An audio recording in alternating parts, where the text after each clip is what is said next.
What if you're not burned out, not broken, just buried beneath the noise?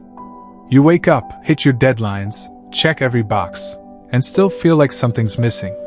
Not tired, not lazy, just mentally gone, like someone replaced your brain with a browser running 37 tabs and a Coldplay song you didn't ask for.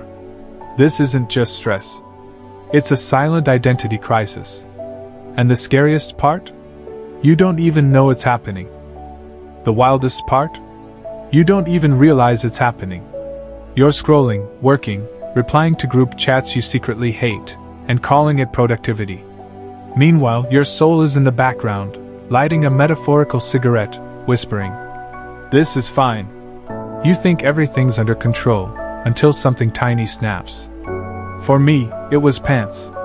One morning, I was fully dressed, or so I thought. Shirt, socks, belt, check. But then I looked down and realized I'd been standing in the bathroom for 6 full minutes, no pants on, toothbrush in hand, brain completely gone. Not scrolling, not thinking, just buffering. It felt like my mind needed to reboot and couldn't find the USB stick. And that's when it hit me. I wasn't tired. I wasn't behind. I was fogged out. I was existing underwater, functioning, yes, but flat. The world had turned beige. That's the fog. It doesn't crash in like a storm.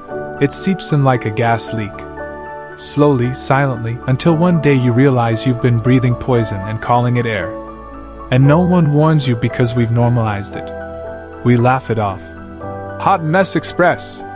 But the truth is, the world loves you better when you're too distracted to do anything about your pain. I was drowning in noise and calling it progress. Until I hit a wall.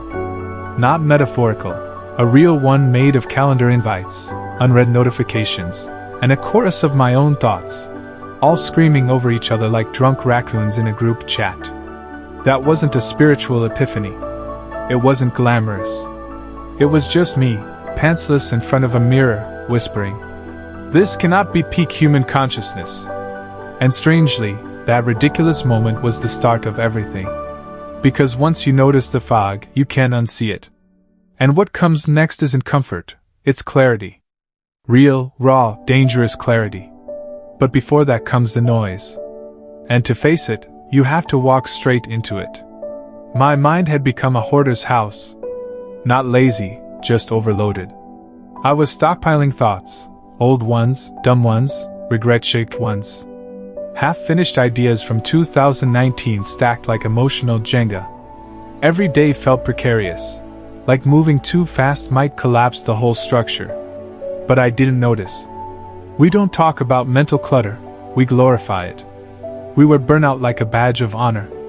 Look how exhausted I am, I must be doing something right. No, you're just over capacity. Your brain has 5 lanes and traffic backed up to your childhood. You feel it in the fatigue that sleep can't fix, the phantom guilt, the eye twitch that shows up whenever someone says, "Quick question." You're full, and still trying to cram more in. My breaking point wasn't some big tragedy. It was traffic. 47 minutes, 1 missed exit, and some guy cut me off. I just sat there, screaming into the steering wheel like I was being exorcised by Google Maps. And then I laughed. Because I finally saw it. I wasn't mad about traffic. I was mad about everything. The obligations I didn't say no to. The people I tried to impress. The self I was pretending to be. My brain was overflowing with crap I didn't want, and it was distorting everything. You don't cry over a spilled smoothie because of the smoothie. You cry because of the 6 months of unspoken resentment behind it. That was the moment everything clicked. This wasn't sustainable. And no one was coming to rescue me from my overloaded mind. I had to clear it myself, or keep breaking in smaller and smaller ways, until there was nothing left. So I tried something radical. Not therapy. Not a cleanse. Just silence. 1 minute. No phone. No music. No agenda. Just me, a chair, and nothing else. Sounds easy. It was horrifying. My brain freaked out like someone pulled the fire alarm. What if you never amount to anything? Did you reply to that email? Remember that humiliating thing you said in 2014? Oh, and the Pokemon theme song, of course. But I stayed. 60 seconds of mental cage fighting, and then, in the chaos, I heard it, my voice. Not out loud, but under the noise. Quiet. Tired. Real. It said, "You don't have to live like this." I hadn't heard that voice in years. Not because I hadn't been speaking, but because I'd been too loud to hear it. That's the thing no one tells you. Clarity isn't about gaining insight. It's about removing interference. Your inner compass works just fine. It's just buried under notifications, expectations, and 30-second TikToks on how to fix your personality. We keep reaching for the next hack, when the most powerful shift is this: shut up for a second. Because in silence, the truth has space to show up. And yes, sometimes the truth is ugly.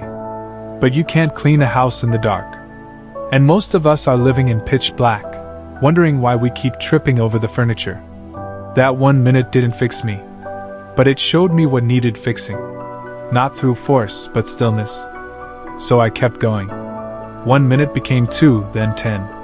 Some days were messy. Some felt sacred.